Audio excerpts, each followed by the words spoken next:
통해서 우리가 하나님의 그 만지심을 경험하게 될 건데, 치유받는 게 사실은 그리 쉬운 일은 아니에요. 여러분 아시죠? 우리가 육체적으로 어디 아플 때, 예를 들어서 우리가 몸이 다쳤어요. 골절이 됐어요. 그때 우리가 병원에 가면 우리가 이것을 고침을 받을 수 있다, 치료를 받을 수 있는 것을 알잖아요. 그런데 어때요? 병원 가는 게 여러분 즐겁습니까? 아니면 좀 꺼려집니까? 병원에 가면 내가 이것을 치료받을 수 알지만 그 치료 과정이 때론 쉽지 않기 때문에 좀 멈칫거리는 경우가 있어요. 그런데도 어떻게 해요? 골절된 뼈가 잘 붙기 위해서 가서 우리가 뭐 때로는 수술을 하든지 다시 뼈를 맞춰야 하는 그 작업을 해야 돼요. 그러니까 이런 어떤 치료의 과정을 하다 보면요, 좀 아플 때가 있어요. 제가 경험상, 제가 대학교 3학년 때인데 기독교 교육학 수업을 듣는 시간이었어요. 그 시간은 어떤 특별한 게 아니라 그냥 학교에서 수업을 듣는 시간이었는데, 그때 다루었던 내용이 뭐였냐면 성인 나이에 대해서 얘기했어요. 엮이는 가정에 대해서 이제 교육학적으로 이제 배우는 시간이었는데, 그때 그 다른 것도 아니었어요. 제가 그때 기억하기를 수업 시간에, 제가 좀 모범생이었거든요. 대학교 때는요. 맨 앞에 앉았어요. 맨 앞에 앉아서 진짜 맨 앞에 앉아 있는데, 이 교수님이 그 어떤 엮이는 가정, 이 성인 아이의 특징을 불러주셨어요. 근데 그걸 받아 적는데요. 받아 적는데 처음에 이거 난데? 두 번째도 난데? 한 이거 10대까지 불러주는데 다 난 거예요. 근데 이게 가면서 이게 쓰려고 하는데 너무 힘이 든 거예요. 갑자기 가슴이 답답하고, 이게 거의 끝에 갈 때는 갑자기 뛰쳐나고 싶은 마음이 든 거예요. 근데 뒤에 있었으면 진짜 뛰쳐나갔을 것 같아요. 근데 앞에 있다 보니까 나가지 못하고 막 가슴이 너무 아팠어요. 그러면서 막 그냥 눈물이 나오는 거예요. 근데 다른 것도 아니었어요. 그냥 교수님이 그 특징이 이런 거야, 모습이 이래 했는데 그게 다 나였기 때문에 너무 힘이 들었던 거예요. 근데 그 과정들 정말 뛰쳐나가고 싶고 너무 괴로웠던 시간인데, 근데 그때부터 하나하나가 좀 하나님이 만져주셨던 그런 일들이 있었던 것 같아요. 그 순간에 다 해결됐던 건 아니에요. 근데 그걸 이제 알게 되었고, 지식적으로 알게 됐잖아요. 내가 왜 이렇게 지금 내가 나라는 사람이 왜 이렇게 돼 있고, 내가 왜 이렇게 반응하고 왜 이렇게 살지, 그걸 알게 되다 보니까, 근데 그게 뭐예요? 별로 안 좋은 거죠. 나한테는 내가 별로 안 좋아하는 것들, 그런 것들. 근데 이게 결국 가정 안에서 어떤 사연 속에서 이게 만들어진 거구나, 이걸 알면서 이제 그 다음부터 이제 막 좀 시간은 걸렸죠. 그러면서 하나하나 이제 그를 치료되는데, 여러분 오늘 치유라는 이 부분은요, 왜 치유하냐면요, 이건 과거에 대한 부분을 좀 다루게 돼요. 왜냐하면 우리 사람은 사연이 있어요. 우리 한 사람 한 사람, 우리 가정마다 그 사연이 있고, 그 사연이 작동을 합니다. 우리의 인생에 있어서 우리를 끌고 가는 운전수 같은 역할을 감당해요. 그래서 그 사연을 우리가 찾아보고 왜 그 사연이 만들어졌는지를 오늘 우리가 보게 되는데, 오늘 저는 이제 뭐 간략하여 볼 거예요. 뭐 길게 많은 뭐 깊이 들어가는 건 아닌데, 부모의 양육 패턴을 좀 조금 이따 잠깐 살펴볼 겁니다. 그것이 우리를 어떻게 형성했고 만들어왔는지를 보려고 하는데요. 여러분, 생명이라는 게 참 신기하죠. 제가 저희 아이들 어렸을 때, 갓난아기일 때 밖에 나갔다 들어오면 밤늦게 들어오다 보니까 다 자고 있잖아요. 거니거니 자고 있어요. 근데 대보면 이제 얼굴 이제 이렇게 옆으로 해가지고, 뭐 엄마들 이제 저희는 뭐 그러지 않는데 근데 예쁘게 머리 만든다고 이렇게 누워 자잖아요. 근데 자고 있으면 가서 꼭 제가 하는 게 있었어요. 밤늦게 들어와서 꼭 한번 그 코에다가 손을 대봐요. 아니면 제 귀를 대봐요. 왜 그럴까요? 살았니? 죽었니? 살았나? 혹시 갓난아기인데, 제가 뭐 커서 큰 애들한테는 그렇게는 안 하잖아요. 근데 갓난아기들한테는 그랬던 것 같아요. 저희 아이들이 아기일 때는 가서 일부러 만져봤던 것 같아요. 그리고 얘가 반응이 있는지, 얘가 살았는지. 그러니까 너무 갓난아기다 보니까 막 그래요. 근데 여러분, 갓난아기도 어려도 생명이죠. 엄마 뱃속에서부터 이미 이 아이는 생명이었어요. 우리가 보통 뱃속에서 우리 정상적으로 오면 뭐 우리가 270일인가요? 270일 정도 있다가 아이들이 태어나잖아요. 맞나요? 아닌가요? 270일 정도, 280일인가요? 그래서 10달이라고 보통 이렇게 얘기하는데 있잖아요. 근데 나올 때 보면 뭐 요즘에 이제 우리 나이가 좀 바뀌었죠. 우리가 뭐죠? 우리가 뭐 세계 기준으로 맞춰서 오면 이제 우리가 만 나이를 하잖아요. 그래서 한 살씩 어려졌어요. 그러니까 사실 그렇지 않으면 저도 이제 보면 반백세를 살아야 되는데 아직 좀 남았어요. 그래 남았는데 근데 어떤 목사님이 그런 얘기를 하시더라고요. 우리 나이가 성경적인 나이다, 이런 얘기를 어떤 목사님은 설교를 하신 적이 있어요. 제가 그 얘기를 들으면서 맞아. 왜 그러냐면 보통 우리는 나이를 언제 쳐요? 엄마 뱃속에서 나올 때, 태어난 날, 그날부터 이제 우리가 영세해가지고 뭐 하루 이틀 하잖아요. 근데 실상은 그 생명은 어디서부터 됐어요? 생명은요, 태어난 그날이 아니라 이미 엄마의 뱃속에서 정자와 난자가 이게 결합했을 때 그때부터 생명이 된 거잖아요. 그러니까 뱃속에 있었던 그 10달도 사실은 생명이고 그게 나이를 쳐야 한다는 거죠. 사실 저는 그게 조금 더 성경적이라 생각합니다. 그렇지 않다 보니까 어떻게 해요? 우리가 뭐 법으로 보면 나라마다 좀 다르지만 낙태를 얘기하지 않아요. 몇 주까지는 낙태가 허용이 돼, 안 돼, 이렇게 얘기를 해요. 그러니까 낙태라는 부분은 제가 쉽게 얘기할 수 있는 부분은 아니지만, 근데 이미 어쨌든 그 안에 생명이 있는 거예요. 그 생명을 죽이는 일이 낙태입니다. 그러니까 우리는 성경적으로 낙태를 금하죠. 그 부분에서 뭐 여러 가지 뭐 다른 뭐 논의할 부분이 있지만 뭐 그거는 넘어가고요. 이미 그 안에서부터 생명이라는 거예요. 작지만 여러분 완전한 생명이에요. 특별히 이제 엄마 뱃속에서 나왔을 때, 태어날 때는 그 안에 완전한 사람의 모습으로 태어납니다. 그렇지 않나요? 태어날 때 아이들은 다 예쁘다고 하지만 실상 어때요? 못생겼어요. 애들 예쁘지 않아요. 태어난 것 중에서 제일 예쁘지 않은 게 뭐예요? 사람이죠. 사실은 이게 별로 안 예뻐요. 어디 보면 찌그러져 있고 막 눌려가지고 뱃속에서 뭐 이렇게 나와요. 근데 다 엄마 아빠들은 예쁘다가 얘기해요. 근데 얘를 보면요, 근데 보면 어떻게 해요? 사람인데 시도 때도 없이 울어요. 뭐 밥 달라고 울고 아무데나 막 싸요. 그리고 막 땡깡 부리고 막 그래요. 때를 보면 막 웅얼거리면서 그런 모습을 보여요. 제가 사람이긴 사람인데 우리 그래 참 보면 유치한 생명인 것들을 보게 됩니다. 근데 이 생명으로 태어났지만 아직은 미숙해요. 어린아이들은요.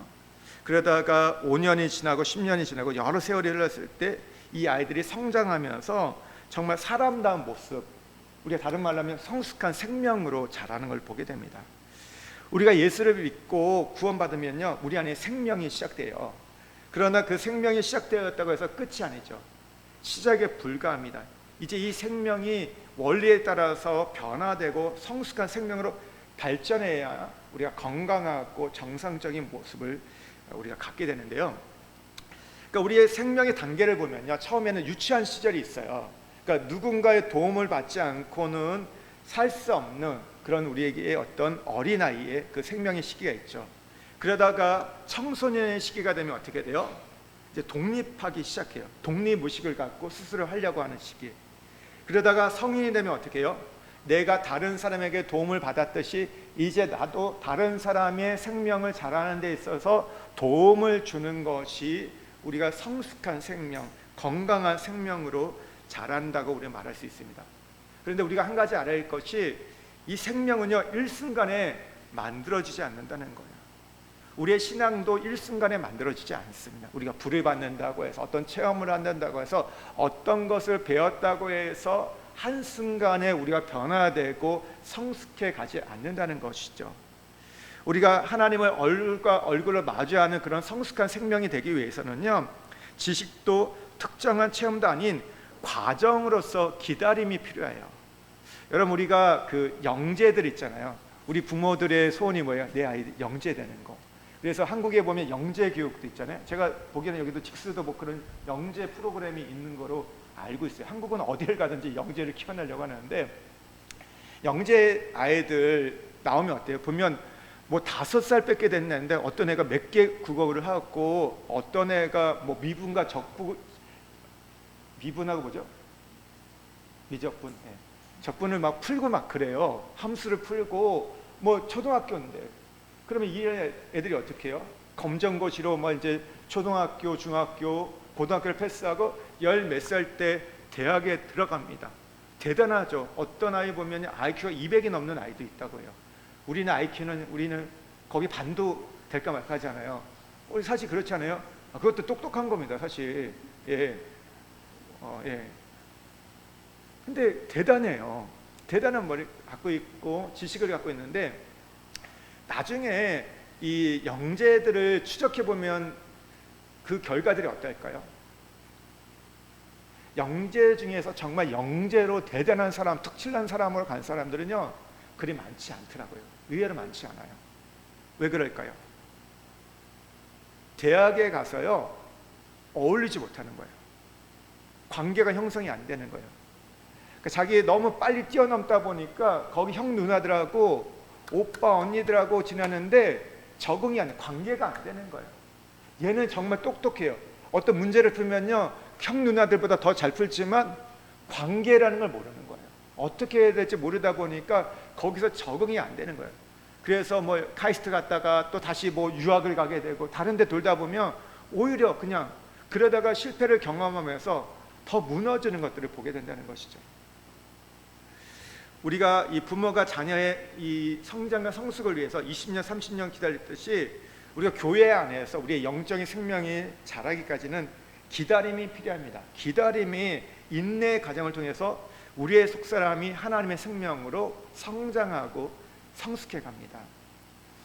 그러니까 우리가 교회는요, 그래서요, 교회 공동체는 기능 공동체가 아니에요.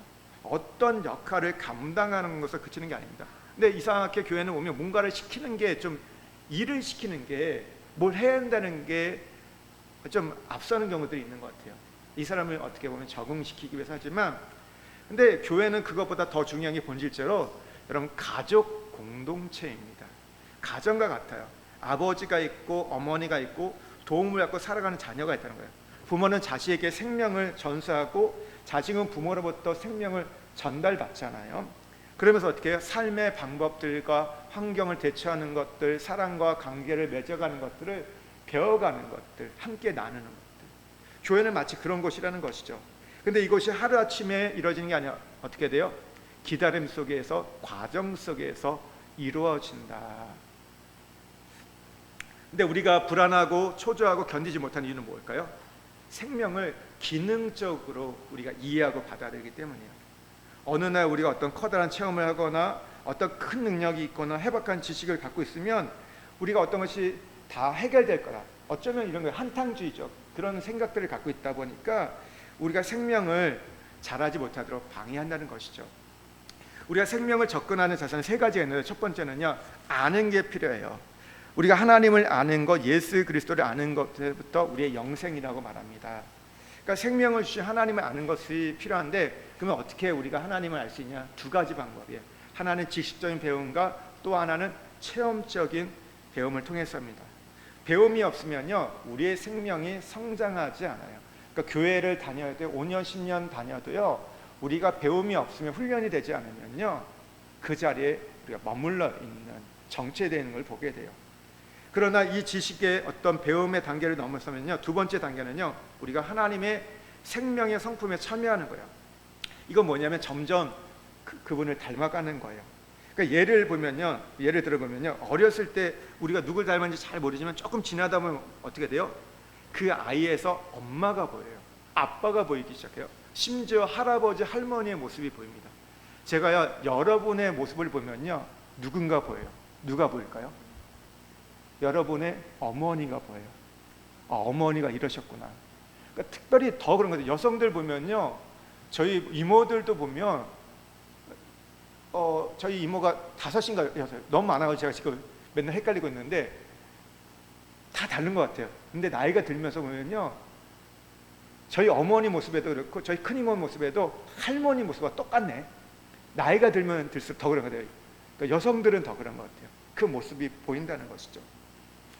우리가 그리스도를 배우고 사모하고 공부하는 열심을 하다 보면요, 어느 순간 우리의 모습에서 그분을 닮은 모습이 나오기 시작해요. 하나님의 성품이 나오기 시작하는 것이죠.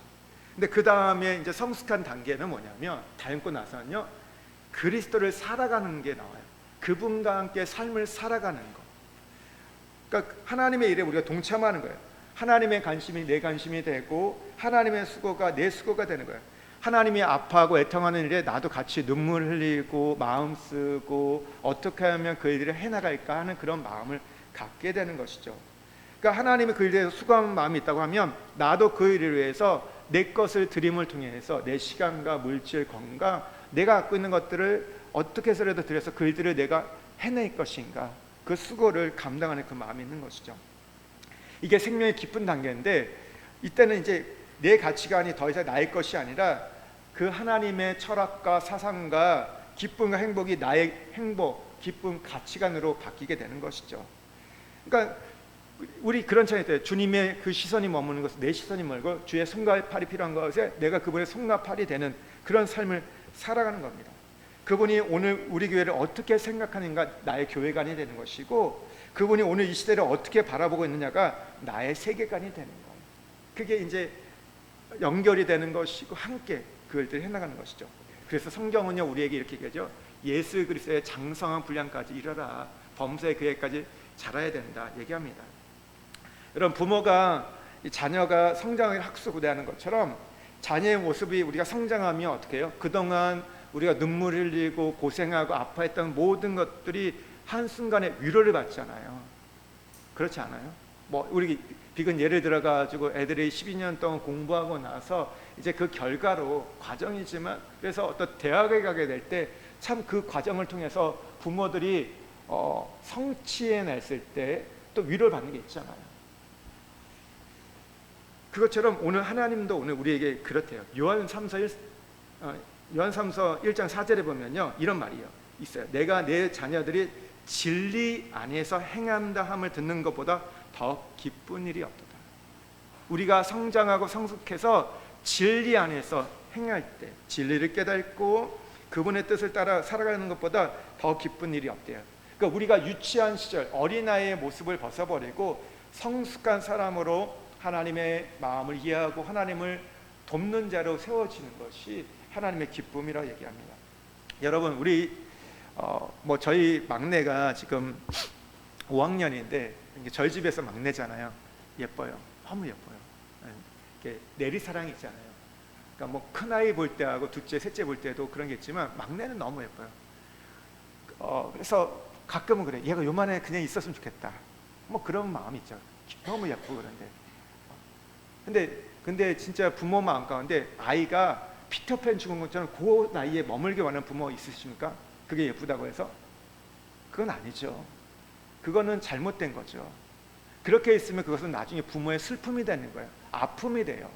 이 아이가 사랑구실해야 되는데, 그러니까 그 나이에 맞게 자라가야 되는데 어리광을 부린다고 생각해 보세요. 어릴 때 어리광 부리는 거는 좋은 거지만 커서 그러다가 생각해 보세요. 그것만큼 못 볼 거예요. 못 볼 게 없는 거예요. 그렇지 않아요? 뭐 제가 아들이 지금 대학생인데 침 질질 흘리고 다닌다고 생각해 보세요. 어릴 때는 닦아주지 마. 어른이 됐는데 그걸 보고 있으면 완전 속 뒤집어지죠. 저게 진짜 하면서 막 욕이 나올 거예요. 우린 크길 바래요. 성장하길 바래요. 성숙하길 바랐고 재구실을 하길 바라죠. 이렇게 우리가 생명으로 성장하는데 방해하는 장애의 요소가 있습니다. 저는 이거 미셸 다인의 이 몸에 밴 어린 시절에라는 책이 있는데 거기에 9가지 요소가 나와요. 이게 되게 오래전의 책이에요. 지금 나온 지 한 40년이 넘는 책인데 그 책을 바탕으로 그래서 어떤 양육 패턴에, 자녀의 양육 패턴, 이렇게 부모의 양육 패턴에 대해서 나오는 책들이 많은데, 여러분 기회가 되면 그 책을 한번 보라고 말씀을 드리고 싶어요. 참 어떻게 보면 부모의 양육 패턴, 내가 어떻게 자라왔는지, 내가 또 우리 자녀들이 어떻게 지금 우리가 키우고 있는지를 좀 알 수 있는 좋은 내용들이 있어요. 그러니까 우리 여기에 보면요, 9가지 제가 지금 말씀드릴 때 성장을 방해하는 요소, 장애 요소라고 했죠. 그러니까 좀 부정적인 것들을 지금 얘기를 할 거예요. 우리가 이것을 쓴뿌리라고 얘기하는데 9가지 증상이 있습니다. 들어보신 분도 있을 건데, 첫 번째가요, 우리가 부모가 자녀를 양육할 때 패턴이요, 첫 번째는 완전주의예요. 완전주의. 이 완전주의는요, 부모가 자녀에 대해서 지나친 욕심, 기대치를 갖고 키우는 겁니다. 자녀는 그 기대를 충족시키기 위해서 정말 공고하고 피곤한 삶을 사는 거예요. 왜냐하면 완전주의는요, 어느 누구도 만족시키지 못하는 기준입니다. 완전주의는요, 이만큼을 이뤄내요. 예를 들어서 90점을 맞았어요. 그러면 어떻게 될까요? 나 조금만 더 하면, 그러면 어떻게 돼요? 95점. 95점 맞고 나면 어떻게 될까요? 만족하지 않아요. 97점. A뿔은 받아야 되지 않겠니? 97점 맞았어요. 그럼 어때요? A뿔도 받아도 퍼펙트 해야지. 100점. 100점 받으면 어때요? 오늘만 100점 받아야겠니? 다음에도. 계속 그렇게 가는 거예요. 학교에서 1등 했어요. 얼마나 대단해요.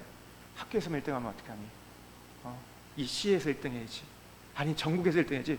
끝없이 기준이 올라가는 거예요.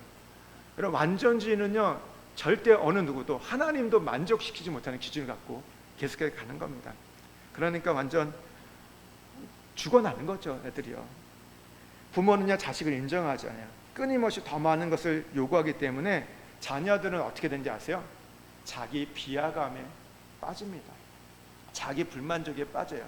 스스로를 너무 작고 초라한 자로 생각해요. 그러니까 자기는 잘하는 게 없대요.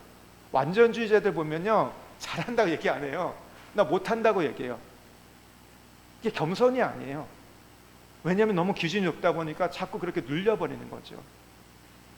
그래서 되게 그 완전주의 사람들 만나면요, 피곤하고요, 그 사람도 결국 보면요, 완전주의 때문에 그러니까 불만이 가득 차 있는 거죠. 그리고 시도를 잘 안 하고요. 해도 안 되기 때문에, 어느 순간 하면 해도 안 되기 때문에 그냥 자포자기하는 경우도 굉장히 많습니다. 근데 완전주의로 자랐던 그 자녀는요, 자녀를 키울 때 또 완전주의로 키우게 돼요. 한국에는요, 완전주의가 굉장히 많습니다. 완전주의. 두 번째는요, 강압이 있어요. 강압은 뭐냐면요, 힘없는 경고와 지시, 잔소리가 지나친 거예요. 잔소리. 그러니까 이거는 뭐냐면, 강압은요, 통제하고 감독하는 겁니다. 그러니까 통제하고 감독이 필요하죠. 어느 정도 울타리가 필요한데, 울타리가 그냥 지켜주는 게 아니라 계속해서 지나치게 부모가 하나하나 일일이 다 코치하는 거예요. 너 이렇게 해야 돼, 저렇게 해야지 하면서 뭘 시키는 거예요. 너 이거 해야 돼. 너 그거만 하면 되겠어. 너 성경만 읽으면 되겠어. 기도해야 돼. 기도만 하면 되겠어. 가서 봉사해야 돼. 봉사만 하면 되겠어. 구제해야 돼. 계속 이렇게 하면서 갖다 놓고, 그것만 하면 되겠니? 공부도 해야겠지. 공부만 하면 되겠니? 또 뭐예요? 성격도 줘야지. 이 강압은요, 완전주의와 또 같이 세트로 와요. 그러니까 계속 부모가 시켜요. 하나에서부터 열까지. 그러니까 아이가 스스로 독립적인 삶을 개척하지 못하고 부모의 간섭에 의해서 만들어지는 거예요. 그러니까 어떻게 보면 부모의 로봇이 되는 거죠. 근데 이런 아이들은요, 외부로부터 간섭한 일이 없게 되면요, 갑자기 빈둥거리거나 늦장을 부리거나 쓸데없는 어떤 환상에 빠져 산다고 합니다. 누군가 자신의 삶을 간섭해 주지 않으면 스스로 생애를 살아갈 힘이 없는 거예요. 왜요? 다 엄마나 아빠가 다 그렇게 했기 때문에 누군가 계속해서 자극을 줘야 돼. 뭔가를 해야지만이 움직이는 그런 수동적인 존재로 바뀌는 거죠. 세 번째는요, 이 강압과 반대인 유약이 있습니다. 부모가 자신의 권리를 완전히 희생하면서 자식의 변덕과 요구를 다 들어주는 거예요. 그러니까 아이의 끊임없는 요구에 부모는 충동적으로 요구를 다 들어주는 거예요. 그러니까 이런 아이들은요, 성장하면서요, 다른 사람과 관계를 가질 때 누군가 자기 말을 받아주지 않잖아요. 그러면 거절감을 느껴요. 그리고 분노해요. 왜요? 내 아빠 엄마는 내가 말하면 다 해줬는데 네가 뭔데 안 해줘? 이런 식으로 돼요. 적개심을 갖고. 그러니까 부모가 나의 종인 것처럼 직장에 가서도 상사, 동료, 부하 모두가 내 종이 돼야 돼요. 내 말 한마디면 움직여야 돼. 그게 정상적인 생각이에요.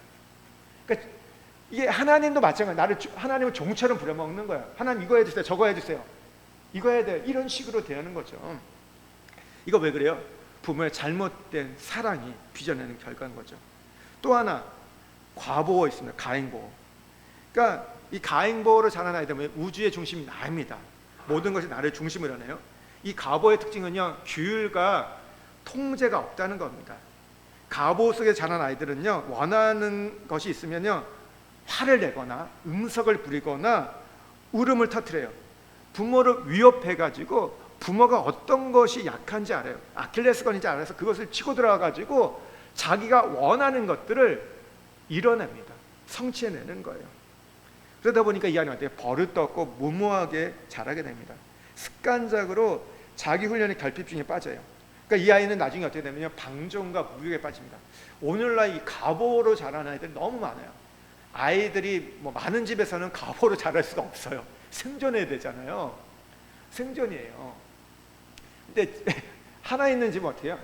다 얘한테 쏠려 있기 때문에 저 예전에 그런 거 봤어요. 그 교회에서 그냥 평범한 부모인데, 아버지인데 아이가 교회 와서 놀다가 다치니까 완전 확 가닥 뒤집어진 걸 봤어요.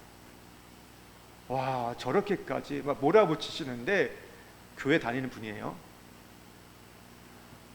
어떻게 저럴 수 있을까? 근데 하나이기 때문에 너무 끔찍한 거예요. 그 가보를 자는 거죠. 그러니까 애에게 뭔가 다 맞춰주는 거.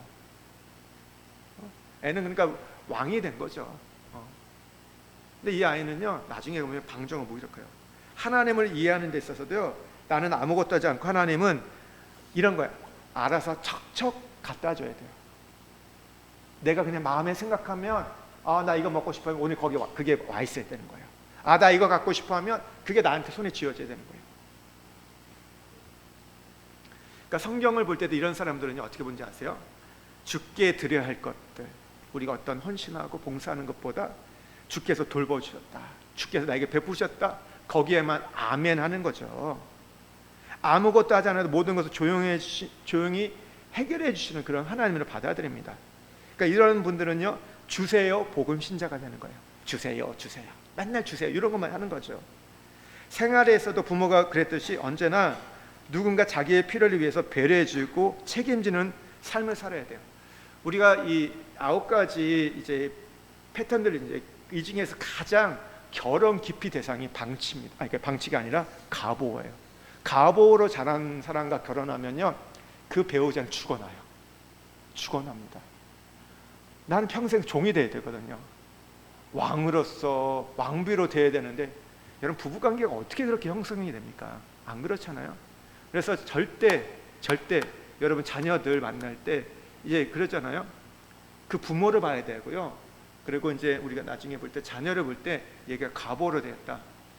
아무리 사랑하게 줘도 안 만나게 하는 것이 더 유익하다고 믿습니다. 가보로 자란 아이들하고는요, 만나면 너무 힘들어요. 그렇잖아요. 우주의 중심이 난데 안 돼요. 안 됩니다. 근데 오늘날 너무나 가보로 자란 아이들이 많다. 우리나라도 그렇고 오늘 뭐 중국도 그렇고 인도네시아 점점 가면서 출산율이 적어진 나라마다 더 그런 것 같아요. 다섯 번째는요, 신기증이에요. 이건 부모가 병적으로 자녀의 건강을 신경 쓰는 거예요.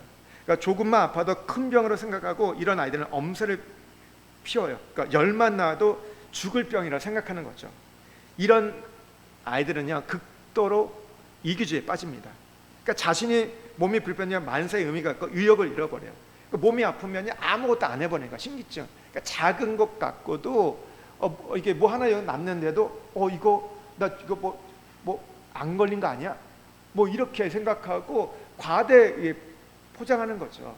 그러니까 조금만 걸려도, 어떤 사람들 그러잖아요. 뭐 아파도 끙끙거려도 막 그냥 견디는 사람이 있는데, 뭐 어떤 사람 얘기를 하잖아요. 근데 얘기를 하는데 이게 이제 나에게 너무 큰 병이다, 뭐 이런 식으로, 두통만 있어도 내 머리에 뇌종양이 있는 게 아니야? 뭐 이런 식으로 이렇게 생각하는 거죠. 여섯 번째는요, 징벌이에요. 어렸을 때 학대받는 가정에서 성장한 아이들이에요. 스스로를 늘 비하시켜서 자존감이 없는 인생을 삽니다. 그러니까 이 징벌을 받았던 아이들은요, 이 징벌이라는 것은 매를 맞는 것도 있고요, 어떤 폭력이죠. 그리고 어떤 학대받는 것들, 이거 말로써도 있는 어떤 폭력도 포함되는데요. 이 아이들은요, 적개심, 공격 성향의 성격이 있습니다. 그러니까 자기 부모가 자녀에게 동일한, 그러니까 부모가 자기에게 체벌했잖아요. 그러면 자기도요, 이제 자녀들에게 체벌을 합니다. 그러니까 엄격하게 징계하는 거예요.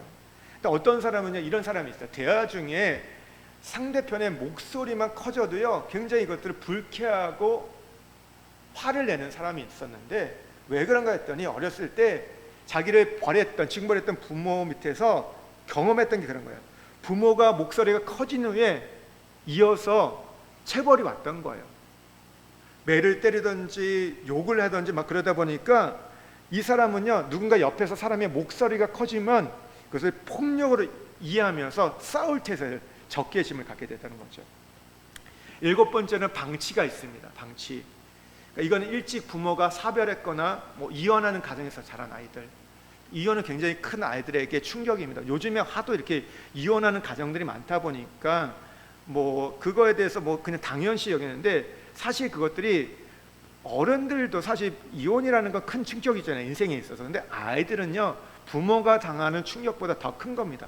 왜 그럴까요? 수동적인 선택이기 때문에. 수동적인, 일방적인 거죠. 부모의 어떤 결정에 따라서 하는데, 그러면서 아이들이 방치가 되는 거예요. 또 때로는 이 부모, 또 자녀를 감당하기 힘든 중병에 걸린 부모가 있잖아요. 누군가 아프면 어떻게 돼요? 그 부모들이 아이는 돌보지 못하고 뭐 남편이든 아내의 어떤 그 병을 이렇게 우리가 간병하다 보니까 제대로 돌보지 못하는 거예요. 그러면 자녀에게 세심한 배려를 못하다 보니까 이런 방치가 나타난 겁니다. 그러니까 돌아가시기도 하고 이혼을 하기도 하거나 병에 걸리거나, 아니면 또 멀리 떨어져 살 때, 예전에 그런 경우 있었잖아요. 너무 가난하고 어려워가지고 집이 망해서 이제 어떤 뭐 큰아버지의 집, 뭐 다른 누군가의 집에 가서 살 때, 뭐 잘해주시는 뭐 그런 친척도 있지만 대부분 어떻게 해요? 그 생활이 쉽지 않잖아요. 참 그 서러움도 있고 방치되는 거죠. 외로움 속에서 자라는 거죠. 이런 경우도 있어요. 이 한 아이가 학교에서 이제 어떤 행사가 있고 프로그램에서 부모를 초청했는데, 부모가 가겠다고 했는데 못 간 거예요. 약속한 거 달리 못 왔어요. 그때 이 아이는요, 부끄러움하고 분노를 느끼게 돼요. 사실 부끄러운 거죠. 다른 친구들은 다 부모가 와 있는데 나만 없어요. 외톨이처럼 느껴지고, 그러다 보니까 어떻게 해요? 그게 부끄러움과 더불어서 분노로 이제 발산이 되죠. 그러면 아이들한테 변명하게 돼요. 뭐 엄마 오기로 했는데 뭐 갑자기 일이 생겨서 못 왔어. 그럼 그냥 변명하죠. 근데 그것이 몇 번 반복이 된다고 보세요. 그럼 어떻게 될까요? 부모는 나에게 관심이 없어. 나에게 별로 마음이 없어. 그러면요, 부모가 그를 배려하지 않고 스스로 포기하면서, 배려하지 않아도요, 그냥 스스로 포기하면서 하는 거예요. 부모가 별로 기대를 안 하는 거예요. 그러면 어떻게 되는지 아세요? 관계를 차단해 갑니다. 지나치게 독립적이 되는 거예요. 그러니까 누군가 옆에 와서 인간관계를 맺는 게 되게 부담스럽게 여겨져요. 관계성이 아주 어렵게 느껴지는데, 왜 그럴까요? 어린 시절에 부모로부터 감정이 전달되지 않았기 때문에. 그래서 누구도 책임지기를 기피합니다. 그러니까 조용하게 혼자 사는 게 편한 거예요. 여러분, 이렇게 방치로 살았던 사람이 결혼하면 어떨까요? 두 사람이 사는 게 힘들죠. 누군가를 책임져야 되잖아요. 상호 책임이잖아요, 결혼은요. 근데 이게 힘든 거예요. 그냥 혼자 있고 싶은데 누군가 와서 같이 해야 돼. 또 하나, 여덟 번째는요, 거부예요. 거부. 어렸을 때 계속해서 거절당한 감정이죠. 그러니까 누군가 자신의 의사에 반대하면 견디지 못하고 거절에 대한 두려움으로 타인관계를 여기도도 어려워합니다. 그러니까 마음을 주지 않는 것이 상처받지 않는 최상의 비결이라고 생각하는 거예요. 그러니까 거부를 많이 당했던 사람은요, 마음을 열지 않아요. 줬다가 언제 또 거부당할지 모르기 때문에, 언제 뒤통수 만질지 몰라. 그러다 보니까 마음을 닫습니다. 그러니까 이런 분들은요 하나님한테도 잘 안 열어요. 하나님도 나 거절할 거야. 나 받아들이지 않을 거야. 나에 대해서 알면, 내가 어떤 사람인지 제대로 알면 나 받아들이지 않을 거야. 그래서 하나님이 나를 거부할 생각하고 나도 하나님을 그냥 거부해 버리는 거죠. 마음을 안 열어요. 9번째는요 성적 자극이에요. 어떤 지나치게 성에 대해서 금기시하는 거. 우리가 유교 문화 속에서 이런 부분들이 되게 많았잖아요. 성에 대해서 부정적인 부분들 가졌던 것들. 근데 또 반대로 어떤 너무 지나치게 노출하는 경우도, 이 부분들도 우리가 성장하는 데 있어서 우리를 왜곡시키고 이상 반응을 나타낸다고 합니다. 발달 심리학자 에릭슨은요 사람이 성장하는데 3가지 특징을 이렇게 말합니다. 사람이 어린아이일 때는 소속감과 안정감을 가져야 한다. 청소년기에는 독립심이 고취되고 스스로 설 수 있도록 자립하려는 의지가 나타나야 된다. 마지막 청년기에는 상호 책임을 지며 다른 사람을 배려할 수 있는 시민의식과 책임감을 나타나야 된다. 이렇게 얘기해요. 3가지 특징을 얘기해요. 첫 번째는 소속감, 안정감, 두 번째는 독립심, 세 번째는 상호 책임을 질 수 있는, 이것을 얘기하는데요. 우리 모두가 그렇잖아요. 엄마의 뱃속에 있어서 우리가 이 세상을 나올 때, 사실 나오기 전까지는 우리는 엄마에게 부속된 존재였어요. 의존된 존재였습니다. 영양도 호흡도 다 엄마의 모태로부터 공급이 되었어요. 그런데 태어나면서 어떻게 돼요? 그 공급이 끊어집니다. 그래가지고요 우리가 출산할 때요 엄마들도 수고하지만 아이들도 굉장히 큰 수고를 한다고 합니다. 굉장히 큰 수고를 하는 거예요. 내가 지금까지 생명의 젖줄들이 다 끊어지게 되는 거예요. 모든 것들이 공급이 차단되는, 그걸 밖으로 나온, 그 안전했던 엄마의 그 뱃속에 나와서 세상으로 나오니까요 이게 사실은 굉장히 두려운 일인 거예요. 어떻게 보면 무서운 일이 될 수도 있고요 충격적인 일이에요. 근데 그때 나왔을 때 그러면 어떻게 돼요? 이 아이를 품어줘야 되는 거죠. 그러면 어떻게, 아이가 나왔을 때 어떻게 해요? 탯줄을 자르고 나서 앉잖아요. 따뜻하게 그 온기를 느끼게 해줘야 되는 거죠. 그러면서 어떻게 돼요? 이 아이가 성장할 때까지 공급해 주는 거. 그러니까 이 시간에, 이 기간 동안에 아이가 홀로 설 수 있는 그 기간, 우리가 청소년기 갈 때까지 사랑받고 필요한 존재를 느끼지 못하면요 이 아이들은요 성장한 이후에도 육체적, 정서적 무력감에 빠진다고 합니다. 개를 놓고 실험했어요. 내가 너를 사랑해, 너를 사랑해 얘기하면서 버럭 지르면 내가 너를 사랑해 막 이렇게 했대요. 그러면 걔는 어떻게 느낄까요? 사랑한다고 말하지만 그러나 굉장히 분노가 있구나 이렇게 느낀대요. 사랑한다고 말하지만. 근데 반대로 내가 너를 미워해, 근데 웃으면서 얘기했대요. 그러면 걔는요 이 주인이 나를 좋아하구나 그렇게 느낀다고 합니다. 무슨 얘기입니까? 그러니까 우리가 이 어린애가 부모에 대한 사랑도 그렇다는 거예요. 우리가 그래 다 엄마 아빠 중에서 뭐 아주 특별한 상황이 아니고는 자식을 싫어하는 부모가 어디 있습니까? 자식을 사랑하지 않는 부모가 어디 있습니까? 뭐 그런 경우 있죠. 원치 않아서 낳았기 때문에 그렇게 하는 경우는 있지만 대부분 거의 다는 사랑이에요. 그러니까 사랑의 마음에 다 있습니다. 여러분이 하는 일들 다 그러니까 자녀를 사랑해서 하는 게 아니에요. 내가 뭔가를 해줄 때도 있고 뭔가를 혼낼 때도 다 자식 사랑하는 마음인데, 근데 아무리 사랑한데도 어린아이들은요 그 얼굴에 흐르는 그 표정, 미소로 통해서 메시지를 받는다는 거. 말보다는요 그 말투를 통해서, 그 어떤 것보다는 그 안에 느껴지는 그 분위기, 그 표정이 더 큰 영향을 받는다는 것이죠. 그래서 우리가 사랑을 구체적으로 표현해 주지 않으면 못 느낀다는 거예요. 그래서 중요한 게 무엇입니까? 스킨십을 하는 거.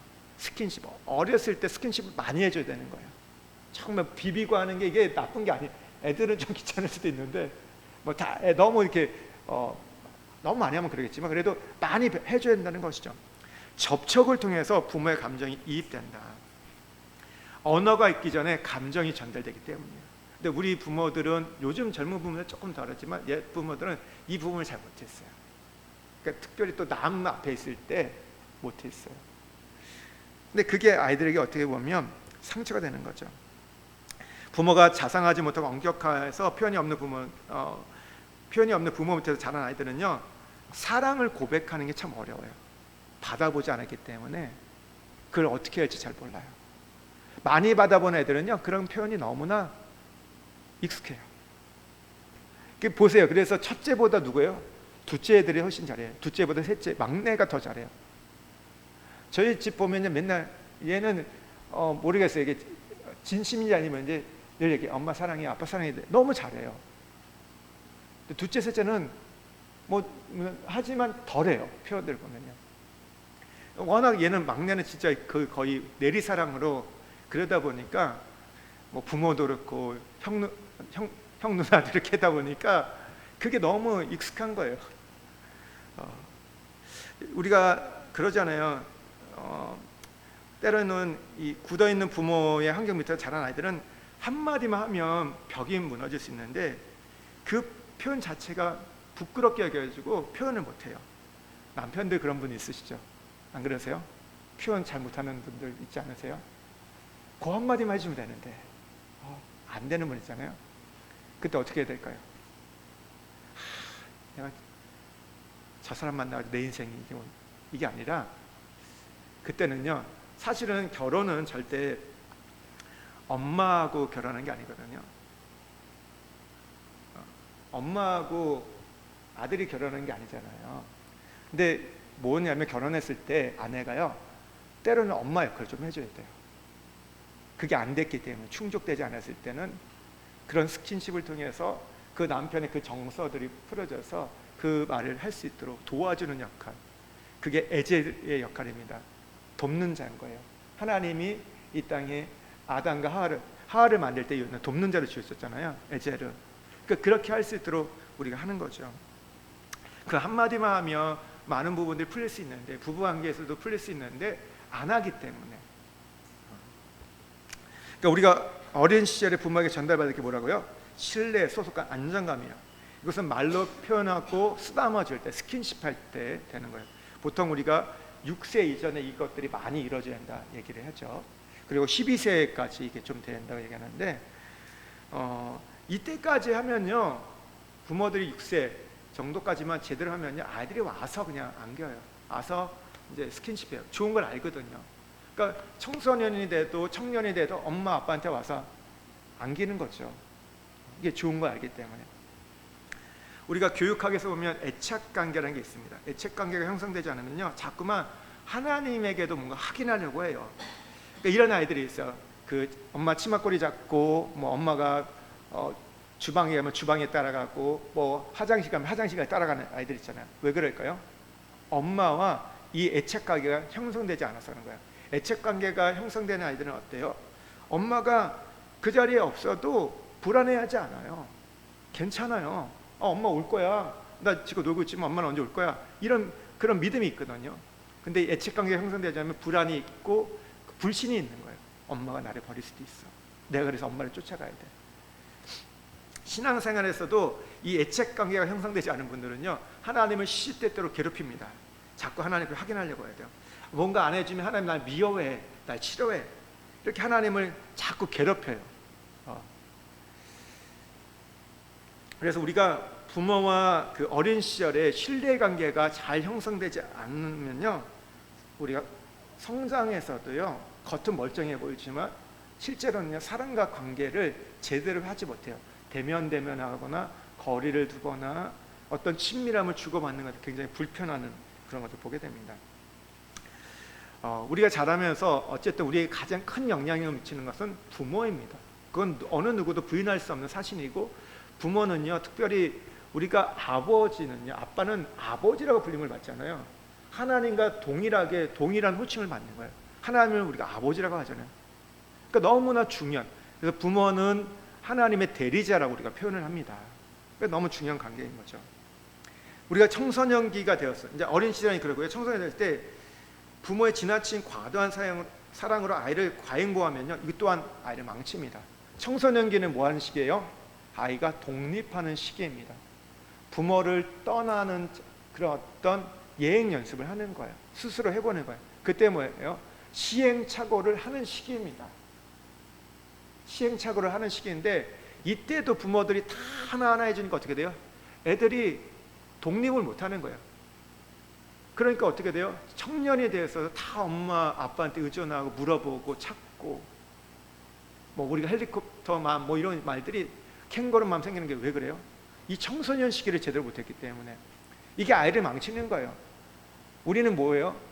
지금 하는 게 뭐예요? 한국이 애들한테 너 공부만 해, 엄마 아빠가 나는 거 다 해줄게, 넌 그것만 잘하면 돼, 공부만 하면 성적만 올리면 아무것도 다 상관없어, 엄마 아빠가 다 받쳐줄게, 이렇게 말하고 있잖아요. 친구 관계도 그렇고 뭐 어떤 사회를 살아가는 것들도, 청소년 때는요 애들이, 이게 청소년이잖아요. 청소년 말이 뭐예요? 결합된 단어예요.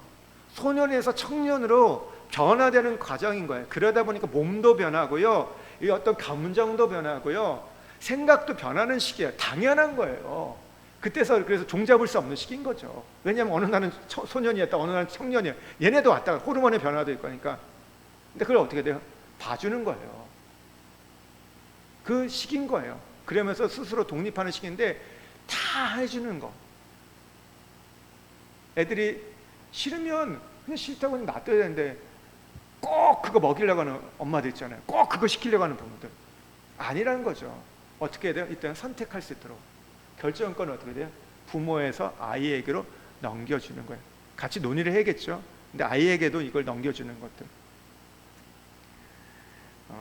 그러니까 아이들이 어떤 환경과 고난에 적응할 수 있도록 도와주는 거예요. 그러니까 모험심을 키워가는 시기인 거죠. 이때 성인이 돼서 어떻게 돼요? 스스로 관계를 책임지며 사랑을 주고받는 사회적 존재로 우리가 성장을 더 도와줘야 돼요. 그래야지 가정생활을 할 수 있잖아요. 청년이 됐어요. 지금 애들이요, 이미 여기 떠났잖아요. 그러면 들어주세요. 풀어주려고 하지 마세요. 문제를 풀어주려고, 다 해결해 주려고 하지 마세요. 그게 애들을 망치는 겁니다. 청년 때는 이제 본인이 다 결정해서 책임을 질 시기인 거예요. 청소년 때는요 결정을 해요. 근데 책임은 누가 져요? 부모가 지는 거예요. 아직은요. 그러나 청년 때는 어떻게 돼요? 결정도 책임도 다 이제 그 자녀가 지도록 해줘야 돼요. 근데 우리는 계속해서 청년이 돼서도, 대학생이 돼서도, 직장인 가서도 부모가 막 책임져 주려고 해요. 잘못된 거예요. 그게 아이들을 지금 망치고 있다는 거. 오늘 이제 말씀으로 좀 돌아보겠습니다. 시간이 이렇게 많지 않은데요, 한번 말씀을 우리가 보면서 좀 결론을 맺으려고 하는데요, 우리 시편 103편 1절과 2절 말씀 한번 같이 읽겠습니다. 103편 1절과 2절 말씀 함께 읽겠습니다.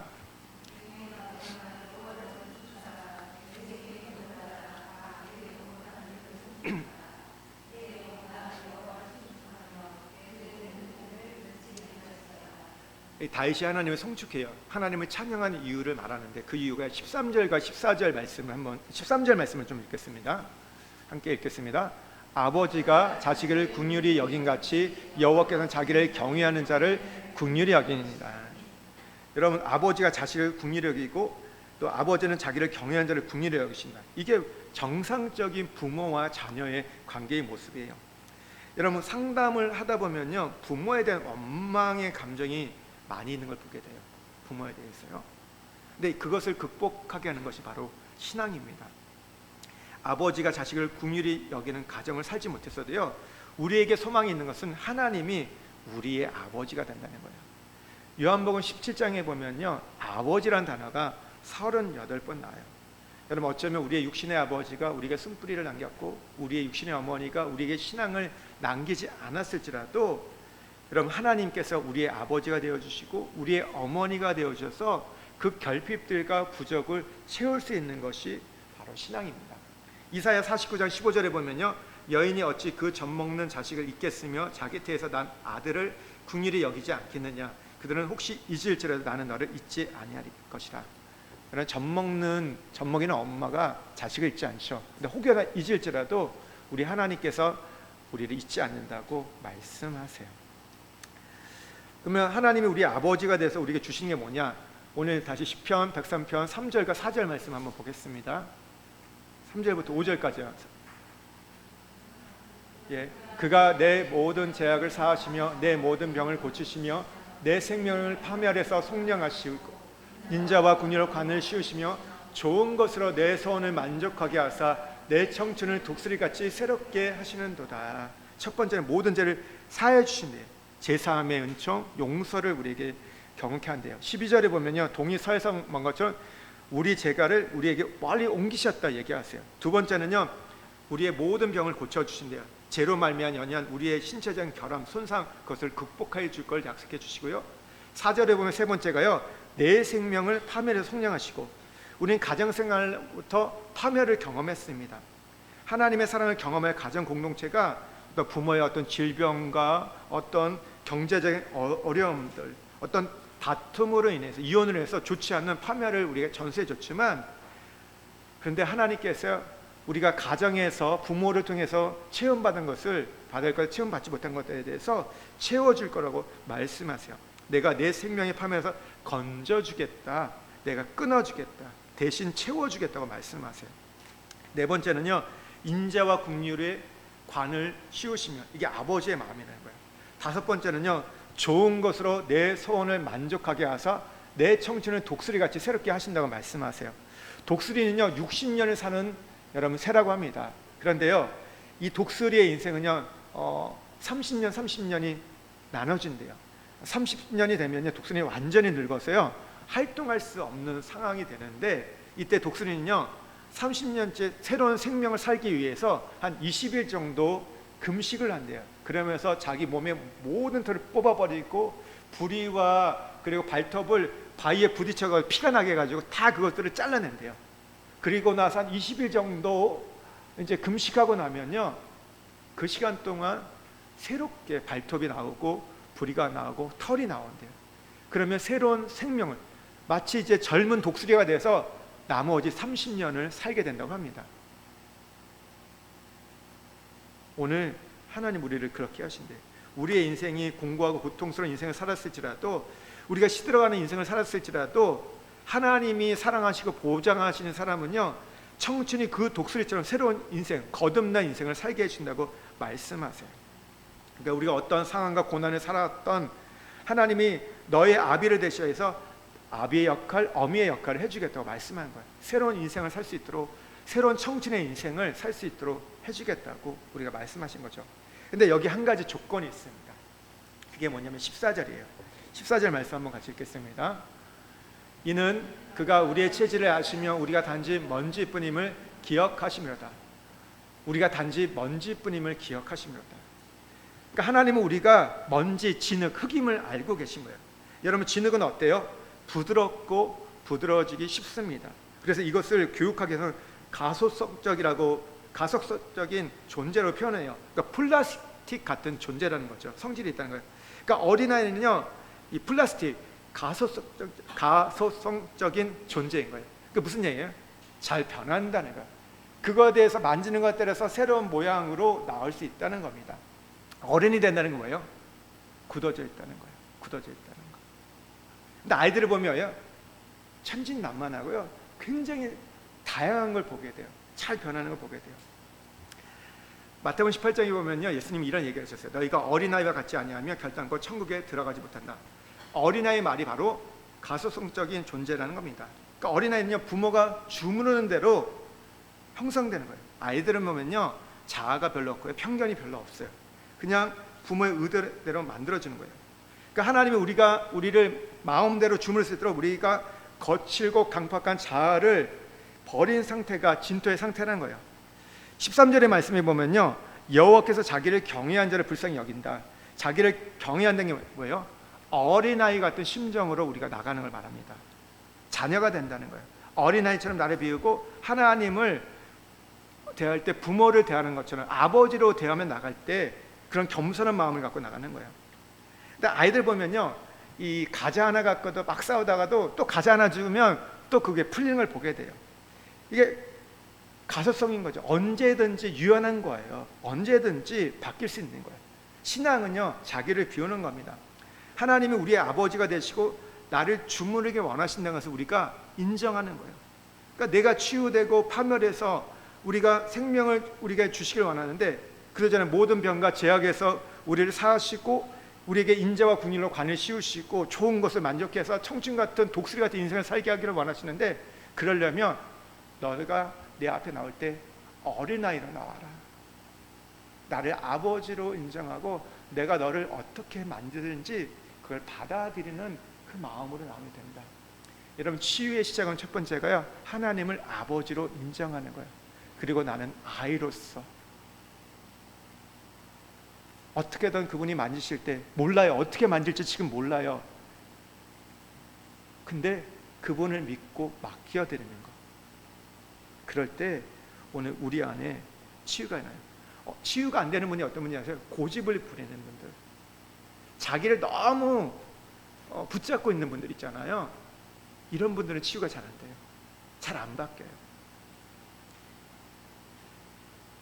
우리가 굳어져 있어요. 이미 사실 어떻게 보면요, 40년 50년 살아오면서. 그럼에도 불구하고 우리가 의지적으로 결단하는 거예요. 하나님, 제가 맡겨드릴게요. 내려놓겠습니다.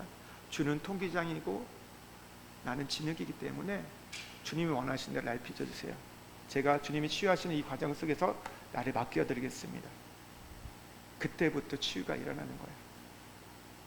그러니까 보세요. 아이들이 형성될 때 보면요, 부모로 인해서 그 아이들이 지금 이렇게 만들어진 거예요. 그렇게 세워진 거예요. 여러분이 그렇게 된 거예요. 그것처럼, 근데 우리의 부모들은 왜곡되고 상처가 있었기 때문에 잘못되게 것을 우리에게 주입했고, 우리가 잘못된 것들을 했기 때문에 우리가 아파하고 힘들어하는 거죠. 근데 하나님 그 아버지는 완전하세요. 실수가 없으세요. 죄가 없으세요. 그래서 그분이 만지면요, 우리가 온전해지는 거예요. 오늘 그를 경외하는 자, 기다리는 자, 아버지를 인정하는 자에게 오늘 주님이 치유를 하세요. 그래서 그분에게 우리의 인생을 맡기고, 하나님 앞에서 어린아이가 부모를 기다리시 날마다 우리가 그분을 기다릴 때 그분이 오늘 우리를 스킨십 하실 거예요. 그분이 우리를 만지실 거예요. 그때 우리가 새롭게, 우리가 우리의 인생이 독수리처럼 새로운 청춘을 살 수 있을 겁니다. 그 은혜, 그 치유가 우리 안에 있기를 주의를 축복드립니다. 우리 기도하겠습니다. 하나님, 우리가 이 땅을 살면서 부모로 통해서 많은 것들을 영향을 받았고 오늘의 내가 이렇게 만들어진 것을 보게 됩니다. 하나님, 그것이 참 좋은 것들도 있지만 우리 부모들도 연약하고 죄인이기 때문에, 완전하지 않기 때문에 오늘 우리 안에 상처를 가져야 되었고, 왜곡된 것들을, 우리가 싫어하는 것들을 우리 안에 심어놨습니다. 그래서 우리가 그것들을 싫어한다고, 원치 않는다고 하지만 또 우리가 거기에 끌려가는 것들을 보게 됩니다. 아버지 하나님, 오늘 우리가 치유되기를 원합니다. 우리가 회복되기를 원합니다. 하나님, 우리가 모든 죄에서 사함을 받고 인자와 긍휼로 간을 받고 우리를 파멸했던 모든 것에서 우리가 성령되기를 원하고 독수리처럼 새로운 청춘으로 새롭게 날아오르기를 소망합니다. 그러기 위해서 오늘 우리가 주의 말씀에 따라서 우리가 진흙임을 인정합니다. 고백합니다. 하나님이 우리의 아버지 되심을 우리가 받아들입니다. 주님, 우리를 만져주십시오. 우리를 빚어주옵소서. 어떻게 주님이 나를 빚어줄지 나는 알지 못하지만 그분은 신뢰하고 믿고 맡겨드리오니, 하나님, 내 안에 어긋나 있고 내 안에 하나님 멍들어 있고 내 안에 하나님 아버지 묶여있는 것들을 오늘 풀어주셔서 하나님 온전하게 나를 치료하여 주시고 회복하여 주옵소서. 주님, 나는 주의 도움이 필요한 자입니다. 주님의 만지심이 필요한 자입니다. 주님의 손길이 필요한 자들입니다. 오늘 그렇게 하나님 구하고 간구하는 자에게 주님께서 따뜻한 그 스킨십으로, 그 표정으로, 그 말로써 다가오셔서 하나님 마음속에 있었던 그 외로움들, 그 하나님 공고함들, 그 상처들, 그 버림받음에, 그 거절당했던 하나님 아버지 그 눌렸던 그 마음의 그 고통들에서 자유케 되시고 회복되게 하여 주옵소서. 하나님, 우리가 치유를 바라는 것은 내가 어미이기 때문입니다. 내가 아비이기 때문입니다. 우리 자녀들에게 하나님 그 상처를 대물림 주지 않기 위해서, 혹여나 그 상처를 줬다면 지금이라도 제대로 하나님 제자리를 잡기 위해서 내가 회복되어야 됩니다. 그럴 수 있도록 아버지 하나님, 우리를 만져 주십시오. 그래서 우리 가정에게, 하나님, 우리 가정 안에서 죄가 흘러가고 상처가 흘러가고 아픔이 흘러가는 것이 아니라 주의 사랑과 그 아름다움과 그 평안함과 그 행복함들이, 그 기쁨들이 흘러갈 수 있는 그런 가정으로 바뀔 수 있게 하여 주옵소서.